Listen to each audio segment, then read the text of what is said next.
You've ended your day. You've done the evening ritual. And now, before sleep, there's one more practice.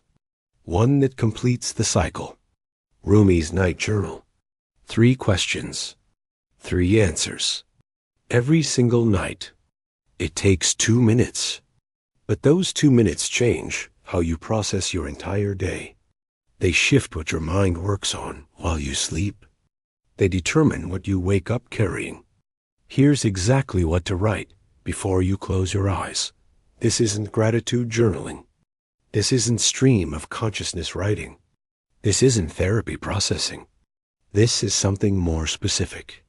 Rumi discovered that your mind continues working while you sleep. It processes. It organizes. It integrates. But what it processes depends partly on what you give it attention to right before you sleep.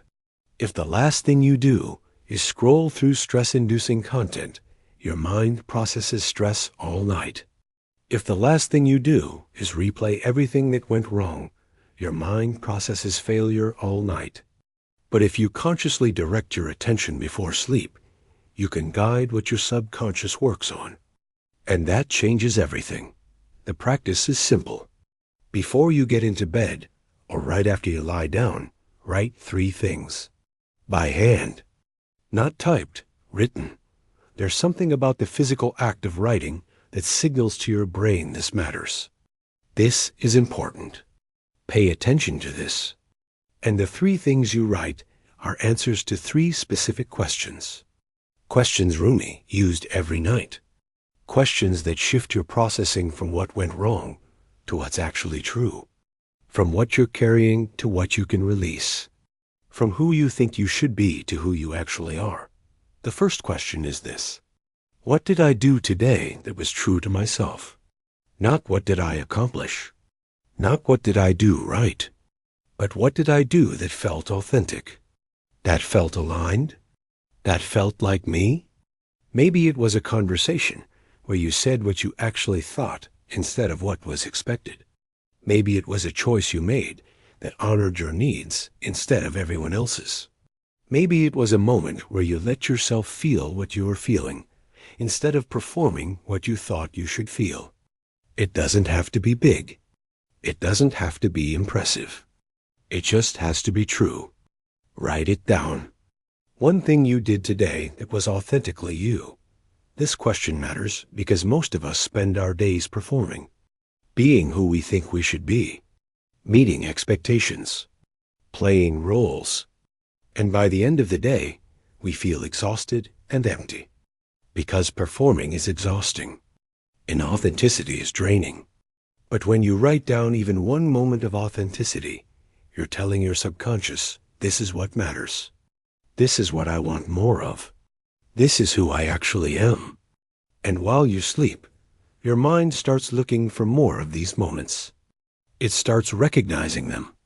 It starts creating space for them. You're training yourself to notice and value authenticity. And over time, those moments multiply. The second question is this. What am I holding on to that I need to release? This is the most important question. Because most of what keeps you awake at night is what you're holding that isn't yours to hold. Someone else's anger, someone else's expectation, a situation you can't control, a past you can't change, a future you can't predict. You're holding it, carrying it, and it's weighing you down. So before sleep, identify one thing you're holding that needs to be released. Write it down. Be specific. Not I'm holding on to stress, but I'm holding on to the belief that I have to fix everything. Not I'm holding on to the past, but I'm holding on to what my father said to me when I was 12. Specific, clear, honest, and here's what happens when you write it down. You externalize it. It's no longer just swirling in your head. It's on paper, outside of you.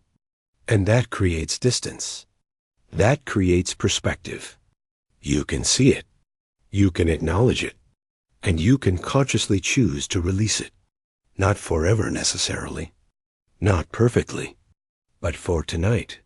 You can say, I'm putting this down for tonight. I'm not carrying this into my sleep. And then, after you write it, you can even do something physical. Close the journal. Put it across the room. Symbolically release it. Tell your system this is done for today. Tomorrow, you can pick it back up if you need to. But tonight, you're letting go. This practice trains you to recognize what's yours and what isn't, what you can control and what you can't, what serves you and what's just weight. And the more you practice this, the better you get at releasing things throughout the day instead of carrying them until they crush you. You start to recognize in the moment, oh, this isn't mine to carry. And you put it down right then. But you have to practice. And the night journal is where you practice. The third question is this: what do I need tomorrow? Not what do I have to do tomorrow? Not what's on my schedule. But what do I actually need? Maybe you need patience. Maybe you need courage. Maybe you need rest. Maybe you need to feel less alone. Maybe you need clarity. Maybe you need to remember that you're enough. Write it down. One thing you need tomorrow. Be honest. Don't write what you think you should need. Write what you actually need. Because your subconscious is listening. And when you name what you need before sleep, your mind starts looking for ways to give that to you. It starts noticing opportunities, resources, moments. It primes you to receive what you've named. This isn't magical thinking. This is how attention works. What you focus on, you notice more of. What you name, you recognize. What you acknowledge as a need, you start to meet. But most people never ask what they need. They just keep pushing, keep performing, keep giving, and they wonder why they're empty. Because you can't receive what you haven't acknowledged you need. So this question gives you permission. Permission to need something. Permission to name it. Permission to look for it tomorrow. These 3 questions take 2 minutes to answer. That's all. But those 2 minutes set the direction for your sleep and your tomorrow.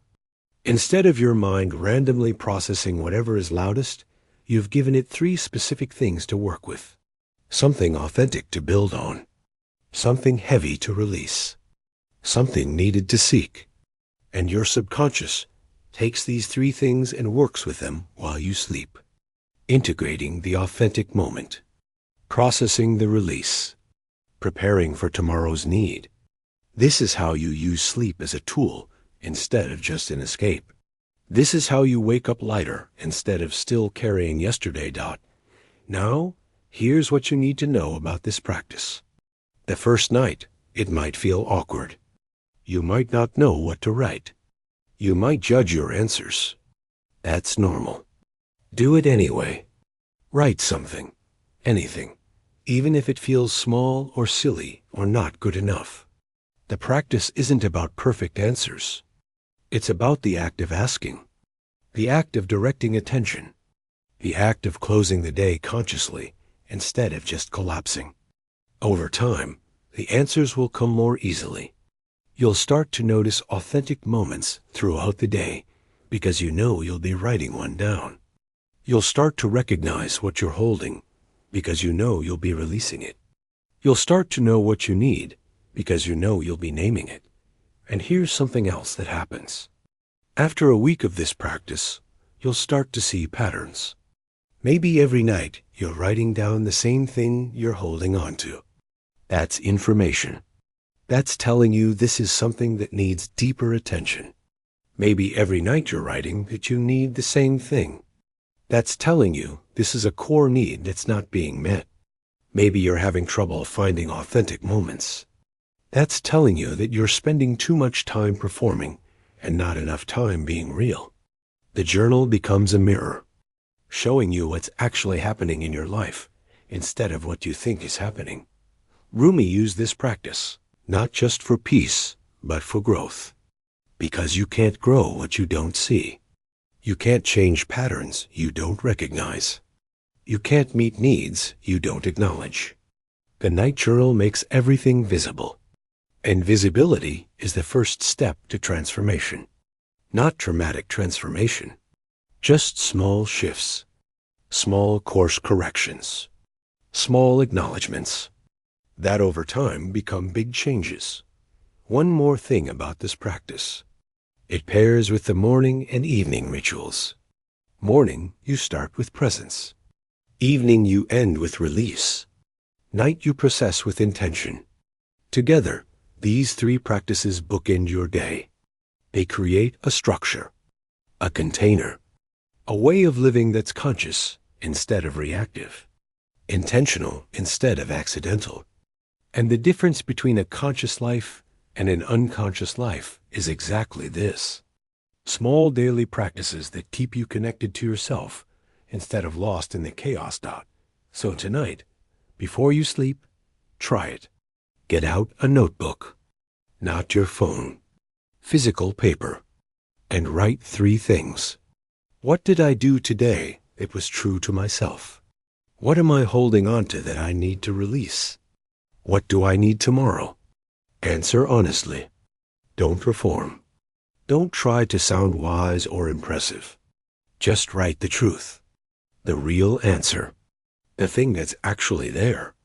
And then close the journal. Let it be done. And go to sleep knowing that you've completed the cycle. You've closed the day. You've set the direction. And tomorrow, you'll wake up a little lighter, a little clearer, a little more yourself. Because that's what this practice does. It doesn't fix everything. It doesn't solve all your problems. But it keeps you connected to what's real, to what's yours, to who you actually are. And that connection is what makes everything else possible.